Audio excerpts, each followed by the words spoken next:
మనం చిన్నగున్నప్పుడు స్కూల్లో ఆగస్ట్ 15థ్ వస్తుందంటే చాలు ఒక వారం రోజుల పాటు సంబరం ఉండేది. అసలు క్లాసెస్ అయ్యేవే కావు.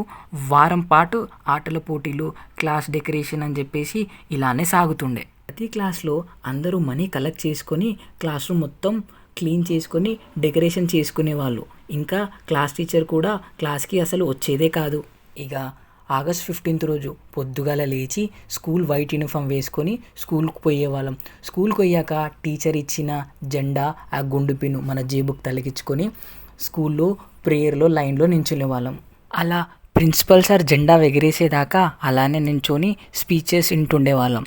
కానీ లాస్ట్‌కి మనకు ప్రైజెస్ ఎప్పుడొస్తాయా అనే ఎదురు చూపులే ఎక్కువ ఉంటుండే.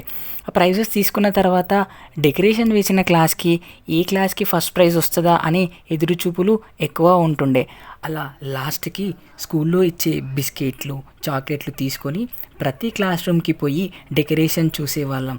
లాస్ట్‌కి ఇంటికి వచ్చాక 1 గంటలకు జెమినీలో వచ్చే ఖడ్గం మూవీ చూస్తూ అలా ఎంజాయ్ చేస్తుండేవాళ్ళం. ఇది కదా అప్పట్లో జరిగే ఆగస్ట్ 15థ్ పండుగ అంటే. అందరికీ స్వతంత్ర దినోత్సవం శుభాకాంక్షలు.